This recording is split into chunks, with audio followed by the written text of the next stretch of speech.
Welcome to AI History of Western Philosophy.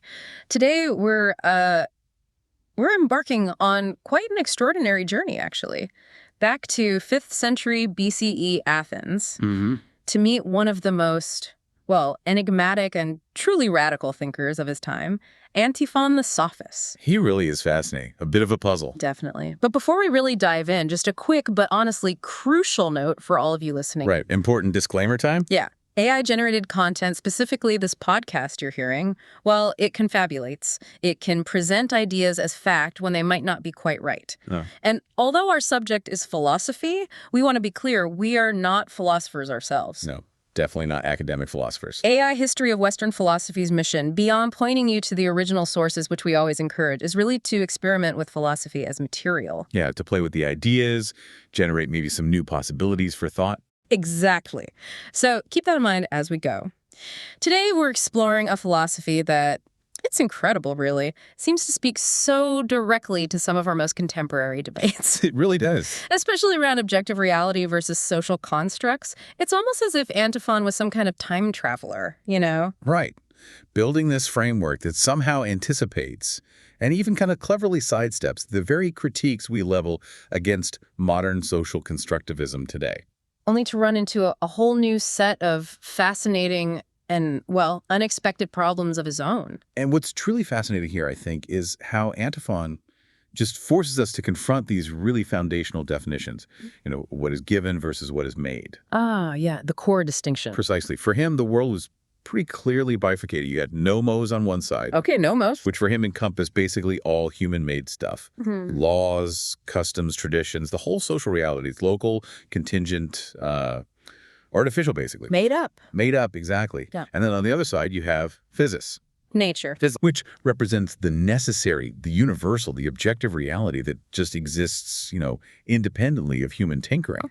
Its dictates are innate, unavoidable. You can't argue with them. And you, our listener, you might recognize those terms, nomos and physis, or at least that underlying tension, because they're absolutely at the heart of modern social constructivism. That whole perspective arguing that concepts like, say, justice or race or gender are made by society, right? Not found in nature as some inherent truth. Exactly. So we're going to dive deep into how Antiphon's really unique blend, this constructivist take on the social world, but one that's firmly grounded in a realist view of the natural world, helps him navigate some incredibly tricky philosophical waters. But that immediately raises a crucial question, doesn't it? What's the fundamental difference in their starting points? Antiphon versus modern constructivists. Okay, yeah. Where do they diverge? Well, Antiphon's critique is decidedly pre-Kantian. He had this, confidence. Yeah. This belief in humanity's direct, unmediated access to the truth of physis.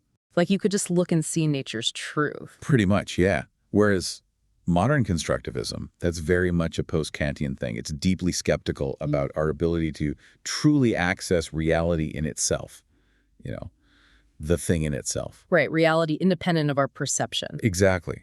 Modern constructivism is profoundly aware of language's powerful role in shaping what we even consider real or true. That's a huge distinction. Yeah. So if Antiphon felt he could just know nature directly, how does that change things compared to, say, us today after Kant? What's the practical upshot? Oh, it's immense, really. Yeah. Imagine trying to at the house. Antiphon felt he had this solid, unshakable bedrock of physis to build on. Okay. But for us, after Kant kind of showed how our own minds actively structure our experience, that thing in itself, the world independent of our knowing it, becomes almost unknowable directly. We're always looking through our own lens. Exactly. Our cognitive lenses, language, culture, social context, it all shapes it. So modern constructivists often start from this place of deep skepticism about unmediated truth. Which makes finding a universal moral standard hard. Precisely. That's why finding a firm, universally acceptable normative standard, a stable moral compass, becomes such an intellectual struggle for them. Relativism looms. But Antiphon could just point to nature. He could just point to nature and say, look, here it is. Here's the undeniable truth. Much simpler, in a way. So what does all this mean for us today as we explore this ancient thinker? What's our plan here? Okay, so our mission in this deep dive is kind of threefold. Lay it out for us. First, we'll establish those striking parallels between Antiphan's critique of nomos and, the core ideas of modern social constructivism. Okay, the similarities. Then we'll take some contemporary philosophical critiques, especially around relativism and self-refutation, and apply them directly to Antiphon's thought. See how he holds up. Turn the modern lens back on him. Right. Next, we'll uncover how his unwavering realism about physis actually acts as this surprising, almost like a shield. A shield against those criticisms. Exactly. A shield against those very criticisms. It's quite clever. Okay, interesting. And finally, we'll analyze the distinct and equally profound philosophical dilemmas his unique position actually creates, the problems his own solution generates. So it's not a perfect solution. Not at all. It offers a fresh perspective on that enduring tension, between objective reality and social convention that, well, it still baffles thinkers today. Okay, sounds like a plan. Get ready, everyone, to have some long-held assumptions about nature and society. Well, truly challenged. Okay, let's really unpack this then. Antiphon's philosophy, especially what we have left of his big work, On Truth. It offers this really systematic deconstruction of his world. The Athenian polis. Right, the city-state, the whole social and political heart of Athens. He was just an incredibly sharp observer, wasn't he? Someone who looked beneath the surface and revealed how all those social and legal structures governing society weren't natural givens, like maybe people assumed. Right, not inevitable. But were actually human inventions. It's a remarkable, almost uncanny foreshadowing of modern constructivist thought. So at the core of his really radical critique, it's his argument that the dictates of law and convention, nomos, right? They're not just artificial, but often actively hostile to human nature and our true advantage. He famously said, and this quote just sticks with you, It's a powerful one. most of the things that are just by law are hostile to nature. Just think about that for a moment. A direct assault on the, presumed sanctity of the city's whole legal and moral framework. It's huge. Precisely. For Antiphon, laws were imposed, factitious, basically, made up, arbitrary, constructed by human agreement, external constraints. Right. Whereas the demands of nature, physis, were necessary and innate. Internal, inherent, unavoidable. You can't just ignore them. You can't. Yeah. And this distinction, it's absolutely central to his thought. It provides this powerful echo to the modern constructivist thesis, right? The idea that what we often assume is natural or inevitable. Like gravity. No, wait. Not gravity. More like social rules.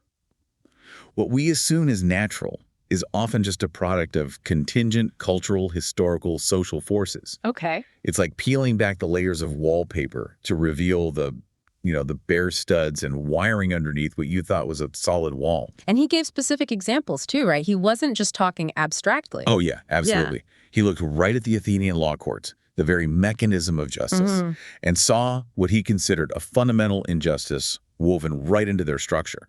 The system, because it tried to be impartial. Which sounds good. Right, sounds good. But it ended placing the victim and the perpetrator on this equal footing, forcing both to rely entirely on the power of persuasion, on rhetoric, on who could argue better. Not on what actually happened. Well, that became secondary. In his view, he saw this as undermining the objective reality of the harm that was done. It wasn't about the physis of the crime, but the nomos of the courtroom performance. Exactly. The truth that emerged from that kind of process, in his view, wasn't a reflection of objective reality, of physis, but a manufactured outcome, a product of the conventional rules of the legal game, of nomos. So legal truth is constructed. That's his insight. It's shaped by the adversarial process itself, not just a pure discovery of fact. It's about convincing, not necessarily about uncovering. But his deconstruction, it didn't stop there, did it? With just laws? Not at all. It went deeper, right into the fabric of social identity, the hierarchies of his time. Antiphon was, for his era, incredibly egalitarian. Radically so. How it's so. He openly dismissed these deeply entrenched distinctions like Greek versus barbarian or between nobles and commoners. Huge distinctions back then. Massive. And he just said, nope, these are mere conventions, nomoi. They have absolutely no basis in objective reality in physis. He was basically saying these categories are just made up, human inventions. And how did he justify that? On what grounds? He grounded this bold claim in a direct appeal to physis. He argued, and this is a great quote, "By nature, we are all equal in everything, barbarians and Greeks." Why? What was his evidence? His evidence was biology. Because we share the same fundamental biological nature, evidenced simply by the undeniable fact that, quote, "we all breathe the same air through our mouth and our nose." Huh. That's remarkably simple, yet powerful. Isn't it? And it's such a direct parallel to modern constructivist deconstructions of categories like race, right? Yeah. Which are revealed to be social and political classifications without a coherent biological foundation. Yeah. So it's supposedly natural hierarchy, whether based on ethnicity or social status, gets unmasked as human artifice. A human invention, not some divine or inherent order. He's using biology to dismantle social privilege. It's quite a move. Hashtag 1.2, the ambiguity of truth and the power of logos. Okay, here's where it gets, for me anyway, really interesting. Maybe a bit uncomfortable if you like your truths clear-cut. Things get murky. Because Antiphon's proto-constructivism isn't just about laws and social norms, it goes right to the very nature of truth itself, at least in the human domain. Right. That title of his major work, On Truth, it's probably ironic, isn't it? Like a critical jab at earlier, more rigid philosophers like Parmenides. Very likely, yeah. Parmenides drew that really sharp, unambiguous line between the way of truth, absolute unchanging reality, and the way of appearance, the illusory world of human perception. And Antiphon saying? Antiphon seems to be saying, hold on, it's not that simple. Especially when we're talking about human affairs. Truth is far more complex, fluid, maybe even ambiguous. And he demonstrates this how? Well, this perspective is powerfully illustrated by those surviving rhetorical exercises we have, the famous tetralogies. Ah, yes, the tetralogies. These are fascinating. They're not actual court records, are they? No, they're meticulously crafted model speeches designed to present equally compelling arguments for both the prosecution and the defense in these fictional homicide cases. And the kicker is no verdict, right? Exactly. No verdict is ever rendered. The cases are just left hanging undecided. So what was the point then, if not to find the truth? Precisely. Their purpose was explicitly not to guide a student towards discovering some single, objective, undeniable truth of the matter. Not like a modern legal textbook might try to do. Okay. Instead, they were designed to demonstrate the sheer art of constructing a persuasive case of manufacturing a convincing truth for any side of an issue. Wow. A manual for making reality. Pretty much. The tetralogies function as this practical manual in the construction of legal reality. The implication is clear. Within the realm of nomos, the human-made world of courts and conventions, truth isn't passively found. It's actively made through the skillful application of argument, of logo. Logos language, rhetoric, discourse. Exactly. And this sophistic emphasis on the power of logos to shape belief, to determine outcomes. It aligns so closely with modern social constructivist theories, doesn't it? It really does. It highlights that central role of social interaction, communication, persuasion in establishing what a community just accepts as knowledge or truth. So it suggests there can be multiple competing realities. Competing realities, competing truths, yeah. With the dominant one ultimately being the one supported by the most compelling narrative. It's about who tells the best story. In a sense, yes. Who masterfully wields logos and how that story resonates. Not necessarily who has the objective, unvarnished facts, because those facts themselves can be shaped by the telling, by the framing. Now, what makes Antiphon's insight here particularly compelling? You mentioned his dual identity. Ah, yes. This initially strikes many as a contradiction, but it's crucial. He was both a philosopher, systematically delegitimizing nomos as artificial and contingent, and a professional logographer, a speechwriter, who literally profited from manipulating nomos in the Athenian courts. He lived on both sides of the fence. Exactly. And it's not a contradiction when you view it through his philosophical lens. It's absolutely key to understanding the depth of his thought. He inhabited both sides daily. Okay, explain that. How did his job inform his philosophy? Well, think about it. His professional life was a daily hands-on exercise in the social construction of reality. Right. Writing speeches for court. As a speechwriter, he'd take the same set of facts or circumstances and craft wildly different, even diametrically opposing narratives. Why? To lead a jury to opposite conclusions. Depending on who hired him. Precisely. This practical lived experience of truth's malleability, this constant performance of constructing belief, it likely provided the real-world empirical foundation for his abstract philosophical theory. So it wasn't just abstract thinking. No. He wasn't just speculating from some ivory tower. He was seeing it play out in real time, day in, day out, with people's lives and fortunes hanging in the balance based on whose story won. So his philosophy is a generalization from his practice. That's a great way to put it. He was, in effect, this acute ethnographer of the Athenian legal system, observing its inner workings. And his sharp distinction between the constructed truth of the courtroom, nomos, and the unyielding truth of nature, physis, was the theoretical framework he developed to make sense of what he was seeing, what he was doing every day. That grounding in practice gives it a different feel. It does. It gives his proto-constructivism this pragmatic, worldly quality. It distinguishes it from purely speculative philosophy. And it really makes you wonder, doesn't it? What truths might you be constructing daily in your own life? Or what lived experiences are maybe unconsciously shaping your worldview without you even realizing it? Good question. Food for thought. Okay, so Antiphon's critique of nomos. It feels surprisingly modern, like something you might read in critical theory today. It really does resonate, yeah. But with that modernity comes a certain vulnerability, right? Vulnerability to modern critiques. Absolutely. The same tools can be turned back on him. So what happens when we apply contemporary philosophical objections, especially those around relativism and self-refutation, to his ancient thought? Does it hold up? Or does it start to, well, unravel a bit, right? Relativism, that's probably the most persistent and maybe the most damaging critique leveled against strong forms of social constructivism. Definitely a major hurdle. The idea that if everything's constructed, it all collapses into relativism, no objective standard for judging truth or morality or justice. Anything goes. And Antiphon's philosophy, at first glance anyway, seems incredibly vulnerable to this, especially with that pragmatic, almost cunning advice he gives on navigating nomos versus physis. Yes, that key fragment. It seems to embody the problem perfectly. What did he advise again? He suggested basically that a person would use justice most advantageously. Advantageously. Key word. Absolutely key. By respecting the laws, nomos, when in the presence of witnesses when society is watching. Okay. But freely following the dictates of nature, physis, when alone and unobserved. So obey the law when you might get caught, ignore it when you won't. Essentially, yes.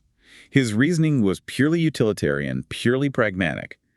Violating nomos only brings punishment if you're caught. But violating the innate requirements of physis, like needing food, avoiding pain that results in certain unavoidable harm, observed or not. So it's all about avoiding personal negative consequences. Exactly. Not about any inherent moral rightness or wrongness of the actions themselves. That sounds less like a consistent ethical system and more like, I don't know, a moral tightrope walk. An ethics of convenience. It does feel like that, doesn't it? Two distinct and frankly contradictory standards for how to act. Right. And the choice between them is based solely on situational self-interest. It's a philosophical chameleon act. So how would a modern critic view this? Someone like Boghossian, maybe? Well, from a modern critic's perspective, like Paul Boghossian, this position seems to endorse a form of what he calls equal validity for two competing normative systems. Equal validity. Yeah. In public, the system of nomos is valid. In private, physis is valid. Antiphon offers no higher principle to decide between their conflicting demands other than that cold calculation of personal advantage. Which leads to... It creates this kind of moral dualism where almost any action obeying the law, breaking it, being just, being unjust, could be deemed correct, depending entirely on the circumstances and whether anyone's watching. And that's the core of practical relativism. For many critics, yes. That's the very essence of the practical relativism, they argue, is the corrosive social consequence of constructivist thought. It leads to instability, duplicity, a lack of consistent moral guidelines for society. But there's a nuance here, right? Antiphon isn't quite a modern relativist. Exactly. Here's the crucial nuance that makes him more complex. For many modern constructivists, relativism arises from a lack of any ultimate objective foundation. If everything is constructed, then nothing is truly foundational, so maybe anything goes. Okay. Antiphon, however, does have a foundation, a very firm one in his view. Physis and the principal advantage derived from it. So he's not saying anything goes because there's no truth. No. He's saying anything goes in the social realm because there's a different, deeper truth, the truth of nature, which dictates a certain kind of pragmatic, self-interested behavior in relation to society's rules. Okay, but you've hit on the core philosophical difficulty there, haven't you? I think so. His foundational principle pursues natural advantage itself, seems to mandate a relativistic practice. So it's a principled relativism. In a way, yes. It's not an unprincipled relativism born of sheer skepticism or nihilism. It's a principled relativism derived directly from his core commitment to natural advantage. So he's not a relativist about ultimate truth. No, not at all. For him, truth absolutely corresponds to physis, unequivocally. But his philosophy promotes relativism in action. Perfectly. relativism and correct action, leading to this situation where what's right publicly might be wrong privately and vice versa, all depending on individual self-interest and the risk of getting caught. Which makes his position arguably more troubling. You could argue that, yeah. Unlike a postmodern thinker who might just say no single ethical code is universally valid, Antiphon posits a single, universally valid principle, follow nature's advantage, that paradoxically generates this duplicitous and potentially socially corrosive code of conduct. So he dodges the no foundation charge. He does. He's resistant to the simple charge of lacking a foundation. But gets hit by a more complex one. Exactly. He's deeply vulnerable to the more complex charge that his foundation actively undermines the possibility of a stable, just social order because it encourages this two-faced morality and a strategic disengagement from civic responsibility. Okay, let's switch gears to another major line of attack against strong social constructivism, the charge of incoherence, or even worse, self-refutation. Yes, the pulling the rug out from under yourself problem. Exactly. The argument usually goes, if the statement all knowledge is socially constructed is true, then that very statement itself must be just another social construct, which means it doesn't have any special claim to objective truth. It undermines its own authority. Right. It eats itself, philosophically speaking. So can we apply a similar argument to Antiphon? Oh, absolutely. An analogous argument can be constructed quite neatly against him, we might ask. On what basis does he make his authoritative claims about the ultimate reality and truth of physis? Okay. Where does his authority come from? His entire philosophical project, his whole critique of nomos, rests completely on his ability to reliably and objectively distinguish the artificiality of nomos from the objective, unvarnished truth of physis. If he can't make that distinction reliably. If his own assertion about physis is just another human convention, another nomos in disguise, then his whole system kind of collapses, doesn't it? So how does his own account, his logos about physis, his whole philosophical argument about nature, how does that escape the very contingency and human-made character he attributes to all other nomoi? That's the million drachma question, isn't it? It feels like he's granting himself a privileged position, doesn't it? Almost a God's eye view of nature from which he can confidently judge all human conventions. It does seem like special pleading, as if his own philosophical framework is somehow magically exempt from its own critical force. But surely, given his sophistic background, his awareness of logo... Exactly. His own sophistic awareness of the power of logos, of how language can construct and shape reality, should, by rights, make him deeply suspicious of any claim to unmediated access to absolute truth, even his own. So if his theory about physis is just another human-made account, another nomos... then it loses all its authority to critique other nomoi. It becomes just one more story, one more convention, competing with others in the marketplace of ideas. No inherent or objective superiority. It becomes, ironically, just another construct. So for his critique to actually work, to have the force he wants it to have... his account of physis must be something other than a nomos. It has to be, as he claims, a true and objective description of reality, independent of human invention. But does he argue why his account has this special status? Not really. He provides no metaphilosophical argument, no higher-level justification for why his own logos about nature should be granted this unique foundational status. He just sort of asserts the primacy and truth of physis as if it were self-evident.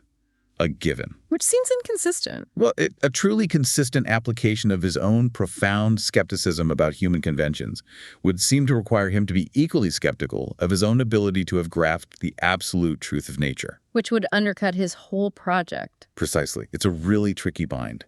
And it makes you wonder about the unspoken, often unexamined assumptions that underpin even the most powerful philosophical critiques, doesn't it? Yeah. Even the sharpest critics might have blind spots about their own foundations. Falling into the very traps they set for others. It happens. Okay, so we've laid out Antiphon's big critiques of society, nomos, and then we've seen how modern philosophy might turn those critiques back on him. Relativism, self-refutation. It paints a picture of someone clever but maybe tied in philosophical knots. Right. It looks like he might be stuck. But here's the surprising twist. Despite that apparent vulnerability, Antiphon's philosophy actually contains this really powerful, almost ingenious defense mechanism. Oh, the escape hatch. Exactly. An escape hatch that allows him to elegantly evade precisely those charges of radical relativism and self-refutation.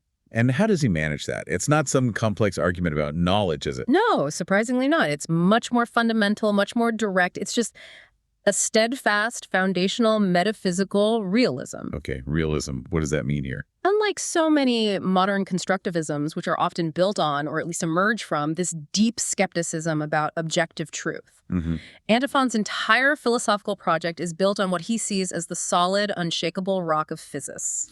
Nature. He genuinely believes there's an objective reality out there, independent of us. Absolutely. He believes it's just there, waiting to be discovered, regardless of what we think or say about it. That's his refuge. And this is the absolute key.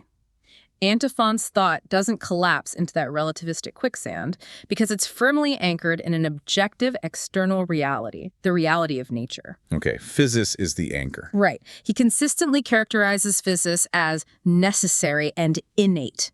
It's a domain whose truths are discovered, like finding buried treasure not invented or manufactured by human minds. So nature's truths are just there, universal, unchangeable. That's his view. They're simply there, awaiting our apprehension. And nomos, in contrast. Nomos is conventional, fictitious, made-up, contingent, changeable. For Antiphon, statements are genuinely true if and only if they correspond accurately to physis. And if they only correspond to nomos. Then they're just matters of mere opinion, agreement, convention, no ultimate claim to reality. So there's a clear hierarchy. Physis trumps nomos always. Always. Physis is the ultimate, non-negotiable arbiter of reality and truth. No ambiguity there in his system. And that's what saves him from relativism, this robust realism. It provides the non-arbitrary external standard that many forms of social constructivism simply lack. And it's why that charge of self-refutation we talked about ultimately fails when applied to him. How so? Why does it fail? Because he simply wouldn't concede that his logos about physis, his own theory, is just another nomos. He'd stand his ground. He'd insist his account is different, a discovery. Exactly. He'd insist it's a discovery, an accurate description of the way things truly and necessarily are, independent of human perspective. His critique of social conventions isn't launched from some position of, like, epistemological nihilism. The belief that no knowledge is possible. Right. It comes from the confident standpoint of someone who believes he has genuinely grasped deeper, more fundamental truth about the world. Which is totally different from constructivist theories that question or deny the very possibility of objective, mind-independent knowledge. Completely different starting point.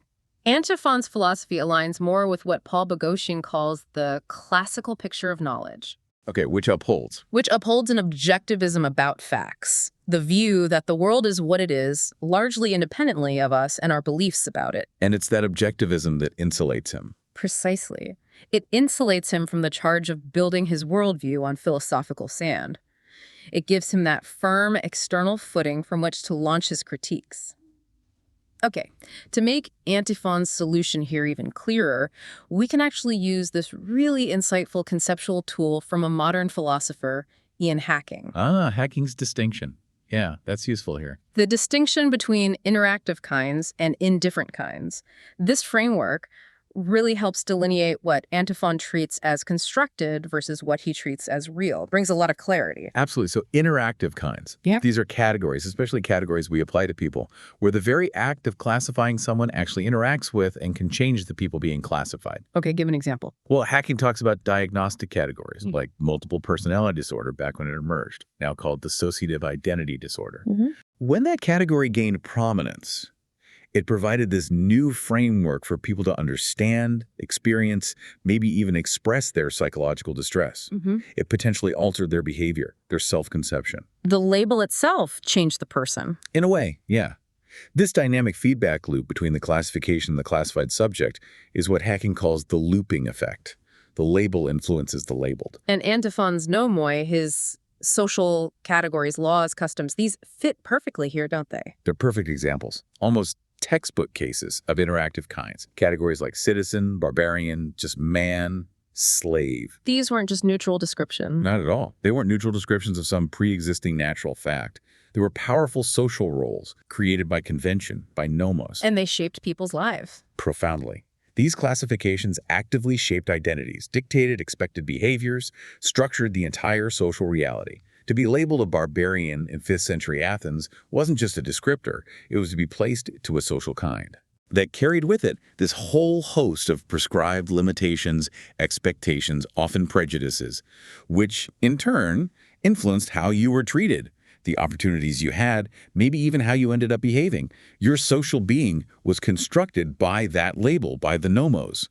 It's Hacking's looping effect, clear as day, even back in antiquity. Okay, so those are interactive kinds, categories that shape us. What about the other side, indifferent kinds? Right. Indifferent kinds, by contrast, are categories of things in the natural world that are utterly indifferent to how we classify them. They just exist and behave according to their own nature, regardless of our human labels or theories. Like? Hacking's prime example is the quark in physics. Quarks don't change their fundamental properties or behavior just because physicists develop a new, more refined theory about them or decide to call them something different. The classification doesn't interact with the object. Exactly. The object remains unchanged. And for Antiphon, physis functions entirely as this realm of indifferent kinds. The natural world simply is immutable and unaffected by our social chatter. Ah, okay, so the biological facts of human existence needing air, food, water, experiencing pleasure, pain, breathing, birth, death. All of that. These are what they are, regardless of Athenian law or social statics or language. Precisely. They are stable, universal, and utterly indifferent to our social conventions, our nomoi. A slave breathes the same air, feels the same hunger, experiences pain just like a noble. A Greek is no different biologically from a barbarian in these fundamental ways. These are the objective realities he anchors himself to. Exactly. And Hacking's framework, I think, brilliantly illuminates the genius of Antiphon's entire project. He's using the stable, objective, indifferent ground of physis to provide this firm leverage point from which to critique the contingent, malleable, interactive reality of nomos. That's the crucial move separating him from strong constructivists. Absolutely. Strong constructivism often proceeds as if all kinds were interactive, or argues that even our knowledge of indifferent kinds is so thoroughly mediated by social factors that we can never truly separate the real from our construction of it. But Antiphon doesn't buy that. Not at all. His unwavering realism about the indifferent kinds of human nature provides him with that Archimedean point. Right. You know, a stable place to stand and move the world, philosophically speaking. Right. From which he can critique the constructed social world. It's this profound metaphysical commitment to an objective nature that saves his philosophy from those internal contradictions that can plague more radical forms of constructivism. It gives him that solid intellectual foundation. Okay, so Antiphon's realism about physis. It's his genius move, right? It helps him ground his critique of nomos and navigate those tricky waters of relativism and self-refutation. He found his refuge, his solid ground. He did. It's a powerful philosophical strategy. But this realist solution, ingenious as it is, it's not without its own profound philosophical costs, is it? No, not at all. In fact, this very framework generates an entirely new set of dilemmas. Different problems emerge. Okay, like what? Where does the trouble start now? Primarily, they center on how we justify norms, how we get from an is to an ought, and also on the ultimate social implications of his thought. Hashtag 4.1, the tyranny of nature and the is-ought problem. Right. So Antiphon's biggest challenge now arises when he tries to use physis, not just descriptively to say how things are, but normatively, as a standard for how we ought to live. Exactly. And in doing so, he runs headlong into what's now famously known as the naturalistic fallacy, or more broadly, the is-ought problem. The problem of getting an ought from an is. Precisely. The logical difficulty of deriving a prescriptive statement, an ought, from a purely descriptive statement, an is. It's a fundamental challenge for any philosophy trying to ground morality directly in nature. And we see this clearly in his argument for equality. Starkly present there, yeah. Yep. He observes the descriptive fact. All humans, Greek and barbarian, share a common biological nature. We all breathe the same air, experience pleasure and pain similarly. That's the is. Okay, From this purely biological observation, he then derives the normative conclusion. We ought to treat one another as equals, and therefore, social hierarchies based on nationality or birth are inherently unjust. That's the ought. And while that conclusion might sound good to us, right, ethically appealing to many of us today, the leap itself is philosophically tricky. Very contentious. Simply because something is a certain way in nature doesn't automatically mean it should be that way, or that we should act in a specific manner based on it. There's that logical gap that needs bridging, as Hume famously pointed out. Can you just quickly remind us why that leap is problematic? Why doesn't breathing the same air automatically mean we should treat each other equally, logically speaking? Sure. Hume's point, basically, is that facts about the world, what is, are different in kind from values or commands, what ought to be. You can describe nature all day long. Lions eat gazelles, rivers flow downhill, humans breathe air. But those descriptions don't, by themselves, contain any command about how we should act. To get from humans share biology is to, therefore, we ought to treat humans equally. You need an extra premise, usually a hidden moral one, like beings with shared biology ought to be treated equally. And Antiphon doesn't really supply that extra premise explicitly. He doesn't justify how he builds that bridge. He seems to assume the jump from shared biology to equal treatment is self-evident, which logically it isn't. It requires an additional value judgment. So the mere fact of biological similarity, however fascinating, doesn't in itself logically entail a specific moral or political arrangement. It's a leap of faith almost. Or an unstated assumption. And the deep ambiguity of using nature as a moral source becomes crystal clear when you contrast Antiphon's position with someone like Callicles from Plato's Gorgias. Ah, Callicles, he also appealed to nature, right? He did. Much like Antiphon, Callicles appeals to a law of nature, nomos physios, as the ultimate standard for justice. He completely dismisses conventional morality as just an invention of the weak, designed to protect themselves from the strong. Okay, so far it may be similar, but his conclusion? Totally opposite. From his observation of nature, both in the animal kingdom and among nations, where the powerful conquer the weak, Callicles derives the opposite normative conclusion from Antiphon. Which is? That it is natural, and therefore just, for the stronger to dominate and exploit the weaker. He argues that's the true natural order, and that conventional laws prohibiting it are actually unnatural and unjust. Wow, okay. That is a powerful and, frankly, deeply unsettling counterpoint. Isn't it? It shows starkly that physis, nature itself, isn't some self-interpreting moral textbook. Exactly. The facts of nature are wide open to radically different, even antithetical interpretations. They can be marshaled to support wildly contrasting ethical systems, everything from Antiphon's universal equality to Callicles' brutal domination. So it's not nature dictating the ought, but our interpretation of it. Precisely, which itself might be heavily influenced by our existing social biases or personal desires. So Antiphon's realism gives him a foundation. Yes, it solves the problem of finding a foundation for his ethics, an anchor. But it doesn't justify his specific interpretation of what that foundation demands. Exactly. It fails to solve the much deeper problem of justifying his particular interpretation. His appeal to nature provides an anchor, but it doesn't provide a compass for navigating moral choices, especially when others read entirely different maps into the same natural landscape. Which raises that important question for you, the listener. Right. When you appeal to human nature or natural law in your own arguments, how do you ensure your interpretation isn't just an imposition of your own nomos, your own cultural or personal biases onto a supposedly objective physis? How do you know you're not just finding what you wanted to find all along? A critical question for any appeal to nature. Okay, let's move to a final and really crucial critique of Antiphon's philosophy. This one concerns its ultimate social and political implications. And where does it lead in practice?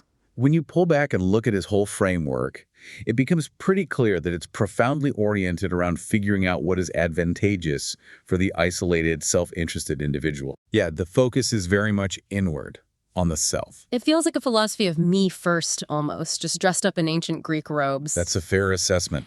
His infamous advice, remember, follow nomos in public when watched, follow physis in private when alone. Right.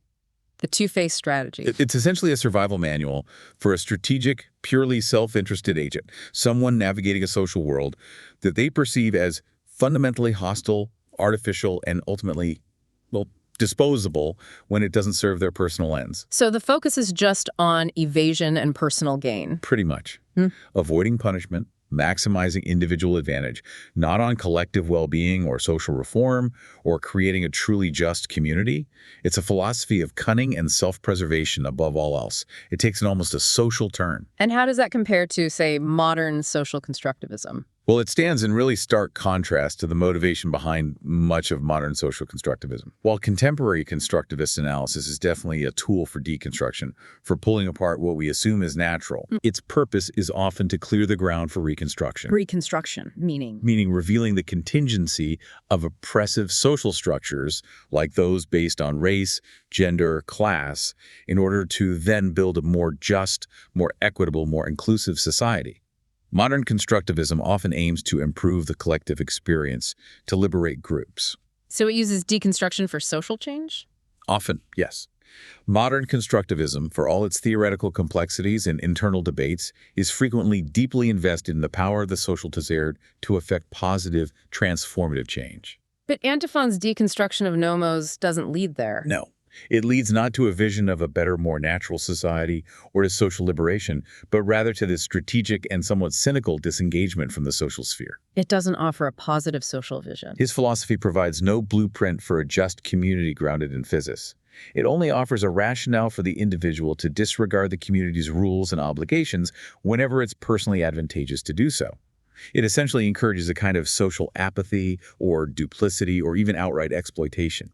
And this radical individualism, it finds a disturbing echo in his own life, doesn't it? His biography. It really does. It's an almost unsettling alignment. Historically, Antiphon was a leading oligarch, a member of the elite ruling few, Right. and a key architect of the anti-democratic coup of the 400 in Athens, back in 411 BCE. So his life and thought seem uncomfortably aligned. His philosophy could justify his politics. You could certainly read it that way, couldn't it? Yeah. His philosophy could easily be interpreted as a theoretical justification for an elite, or indeed any powerful individual, to feel entirely entitled to operate outside the laws of the democratic polis, when those laws conflict with their perceived natural interests or advantages. So in that light, his appeal to nature isn't really about universal liberation. Perhaps not. In that light, it looks less like a call for universal liberation or social justice in the modern sense, and more like a potential license for anarchy, or maybe even tyranny. Where individual advantage trumps everything. Where the individual's pursuit of natural advantage ultimately trumps any obligation to the social collective. It's a philosophy that can, unfortunately, be very easily bent to serve power, privilege, and self-interest, rather than the common good. Wow. Okay, what a journey this has been through Antiphon's thought.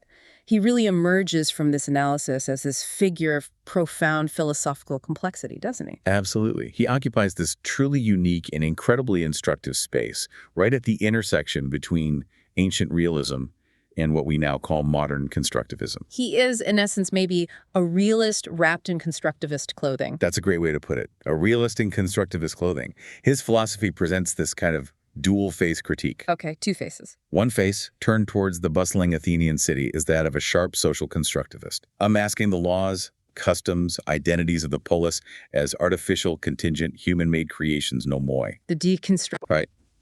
The other face, turned toward the vast, indifferent cosmos, is that of a steadfast metaphysical realist, confidently positing an objective, necessary, universal nature, physis, as the ultimate ground of truth and value, unblemished by human hands. And it's this hybrid structure, this fascinating kind of philosophical double act. That's the key. It's the key to both his remarkable philosophical resilience and his ultimate, equally profound vulnerability. How so? Resilience first. Well, his staunch realism about physis provides that powerful antidote to the charges of relativism and self-refutation that plague so many modern constructivist theories. Right, the anchor. Because he never abandons the belief in an objective mind-independent reality, his critique of social convention has that firm external foundation to operate from. He doesn't fall into the trap of asserting everything is a construct, Right. which would undermine his own claims. He stands on solid ground, even as he deconstructs. But that same foundation creates new problems. That's the vulnerability. Exactly. The very foundation that saves him from one set of problems exposes him to another, equally challenging array of difficulties. Like the is-ought problem. Right. His confident, maybe overconfident, attempt to derive normative principles, how we ought to live directly from the descriptive facts of nature, leaves him wide open to the charge of the naturalistic fallacy. And that's highlighted by Callicles using the same appeal for opposite ends. Precisely.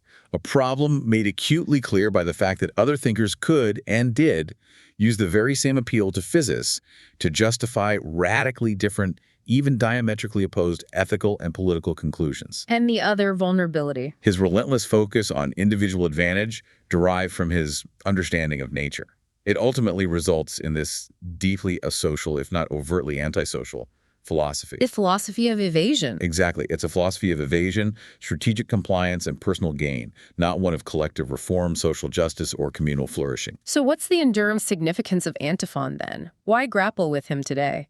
I think his enduring significance lies precisely in this unresolved tension, in this fascinating intellectual tightrope walk he performs. He forces us to confront big questions. He forces a profound confrontation with the fundamental questions that continue to define political and ethical philosophy even today, millennia after he walked the streets of Athens. Like, what is the true relationship between the given and the made? Where does the ultimate authority of law come from, if not from nature or the gods?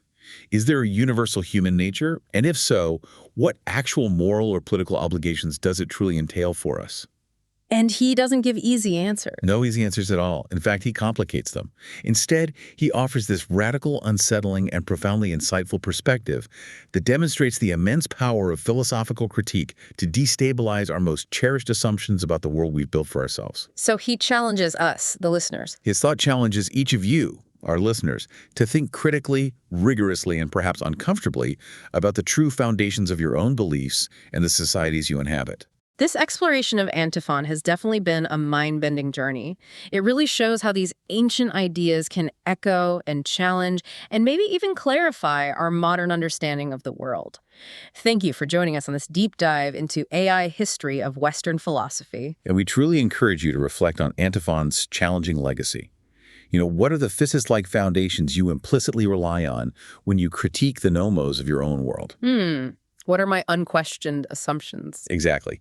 And perhaps even more provocatively, how much of what we comfortably consider natural today is actually a deeply ingrained nomos, a convention that we've simply stopped questioning, allowing it to masquerade as nature? Lots to think about there. We really love delving into these profound questions with you all. We do. If you enjoyed this exploration, please do consider liking this podcast, subscribing so you don't miss our next deep dive, and maybe leaving a comment to let us know your thoughts. Yeah, your engagement truly helps AI history of Western philosophy reach more curious minds.